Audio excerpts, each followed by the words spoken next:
Hi guys, so today we're going to go over how to answer the screening questions on GC jobs. So I've picked a pretty simple example today. So this is a mock question, but it's pretty similar to questions that you're going to come across.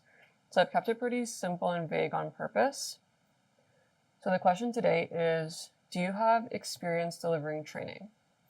So anytime we see a question like this, you're going to think of some examples, obviously, in your real life experience, either working, volunteering, or when you were studying. So make sure to always think outside the box, because when you think of training, you might say, well, I've never delivered actual training. Like I've never done like a first aid course training. I've never done client service training for anyone. But for example, in this case, I've used the context where someone was a teaching assistant. So they did actually deliver training. It's just that you have to make sure you articulate that correctly so that it's understood that what you did was training, even though it might not seem like the training, right from the get-go, it still counts as that experience. So a lot of times I find that people think that they don't have the experience, they don't qualify, when actually they do. It's just that they have to be able to explain why that particular experience they had does qualify them under that essential asset qualification for the role. So again, the question that you might encounter when you're applying on GC jobs, one of the screening questions, which is the initial phase of screening for your job application, would be, do you have experience delivering training? So in this case, for example, it's just a hypothetical situation. I would think back and say, well, when I was a TA at Queen's University teaching calculus tutorials for Intro to Calculus, that does count as training. But also, I remember that I did create training, like a specific training session outside of the tutorials and the actual classes. So that is something that I want to zone in on. So as mentioned in the ebook that is on my website and available, you want to look at your responses through the lens of the STAR methodology. So when you're answering, think about your situation. So that's the context. So when, where did you do this? So for example, here, I always start with, this is my formula for answering these. So I always start with repeating the phrase from the actual question. So, do you have experience delivering training? Yes, I have experience delivering training. And then this is where the context comes in. While employed as a teaching assistant at the Department of Mathematics, Queen's University, September 2015 to July 2017 in Kingston, Ontario. So we have, stating explicitly that you do have that experience doing the training, like the action. And then you have the context. So while employed, you have to put the position that you were in, where it was. So Queen's University, Department of Mathematics in Kingston, Ontario, and you have to put when it was, because sometimes these questions will ask, do you have recent experience doing X, Y, Z? And they'll have the asterisk saying recent is considered in the last 2 years, etc. The date that they'll put. So you always put the date that you did it, right? So here, and month and year is totally fine. You don't have to put the actual, like September 1st, whatever the actual date, just need the month and year. So that's our situation covered. So that's the context. So you're setting the stage, you're setting the scene. This doesn't have to be too long. You just have to cover those main points. And then you're going to go to the task. So what did you take responsibility for? What were you, given to do? Or what problem did you have to solve? So in this case, we have that I was responsible for teaching applied calculus tutorials and classes to students enrolled in the university. So this included, and I list some tasks that I did. So planning lessons in accordance to faculty guidelines using all available technology and multimedia in order to engage students, and grading and evaluating students' performance and work throughout the academic year. I also created training materials for the main calculus course, such as worksheets and practice exams, which I provided to the students.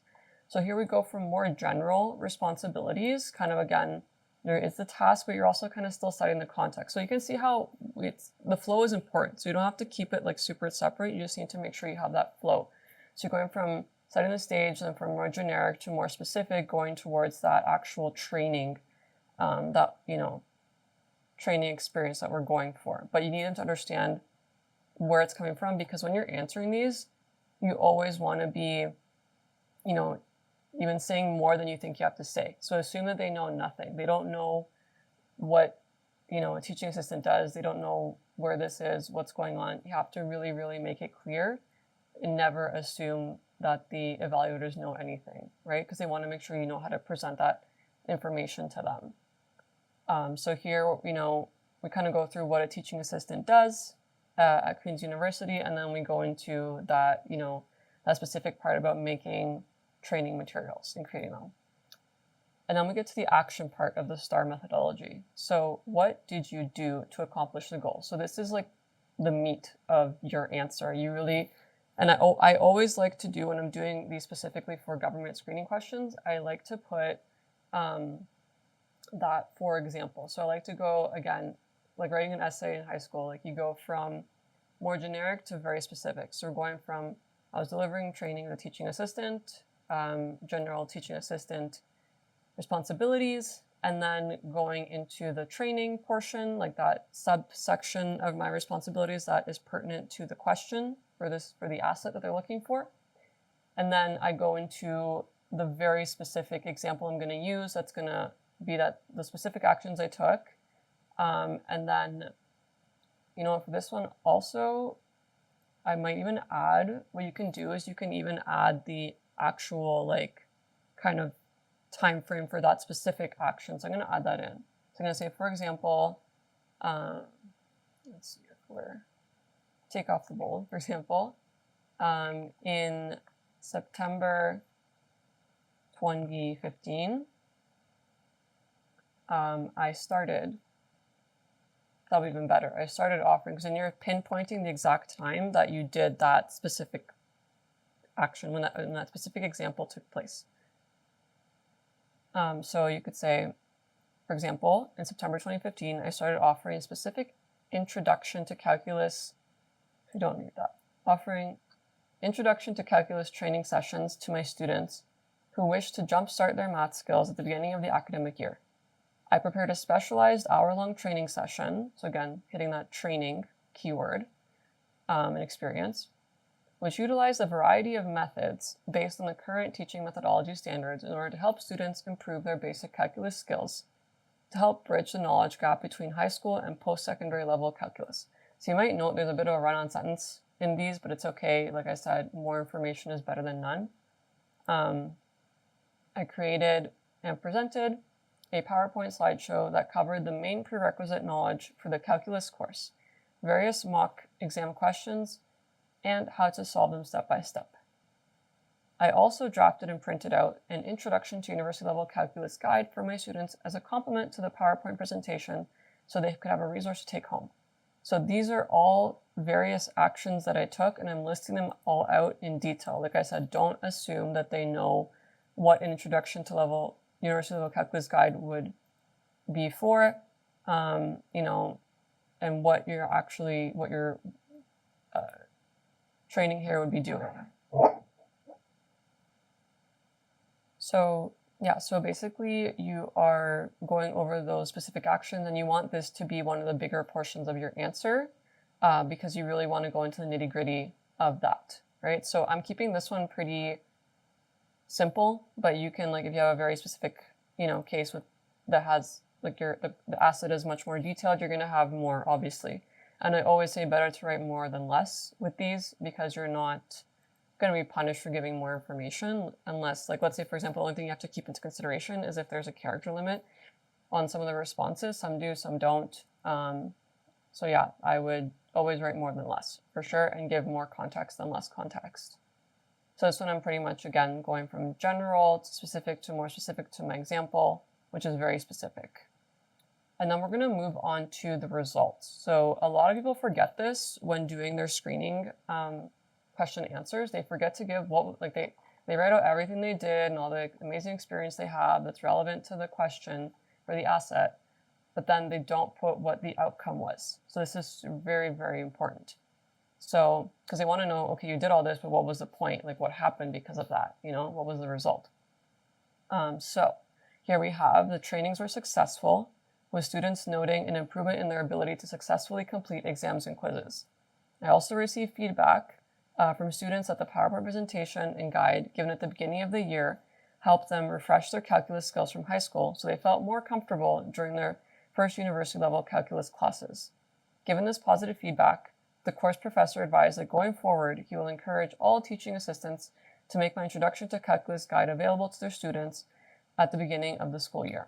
So here we have, first we have that the trainings, again, going back to training, they were successful and that students noted, you know, firsthand improvements in their success for the course, right? And then we have even more feedback that shows results. So that we have the PowerPoint presentation, so you're, you know, referencing back to the thing. So always, like, when you have the result, when you're outlining the outcomes of your actions, reference the actions, right? So the trainings and their results, the PowerPoint and the guide and their results. And then we also have, you know, this portion here is kind of taking a step, it's taking it one step further. So we have here that the course professor, so it's kind of like an indirect outcome. The course professor, so he wasn't a recipient of the training, but he noted the positive outcomes of my actions of, you know, giving the training and creating that training material for his course, that he then wanted it to be shared by all the TAs going forward. So this is like I said, one step further. Like, you always want to think outside the box and always take it a step further, because that's going to set you apart from other candidates that are also applying. And again, as you can see, obviously I'm not applying to, this is a mock job question, like a screening question, but don't be typing all of this in GC Jobs, because as we know, a lot of websites, not just government websites, are not reliable, so they might crash. Also GC Jobs, you'll get timed out. So you're spending all this time writing, you're doing an amazing job writing all of this, and then it'll crash and you lose your work. So always write it either in Word or in you know, your notes, but somewhere where you can save your work. And so if something crashes, your computer crashes, you have it all there. And every time you submit any screening questions for any job, make sure you create a bank of these answers, because you'll find that the more jobs you apply to, and even when you get into the federal government and you're exposed to all the internal jobs and you're looking to move around, move up, etc., you can still fall back on some of this external experience, right? Like, if you don't have that required asset from within your work in the federal government, you can still then fall back on, you know, this prior experience, and then you'll start building your bank of answers that you can fall back on and modify and, you know, take information from going forward. Because a lot of people will submit it and then forget about it, and then you have to write from scratch. But you always want to, you know, you want to build on your work. You don't want to start from zero each time. You want to make sure that you're using this, and, you know, you're going to, every time you rewrite it, it's going to be better, right? Because you've gotten feedback from that screening committee. So yeah, this is just a short kind of overview of answering the screening questions.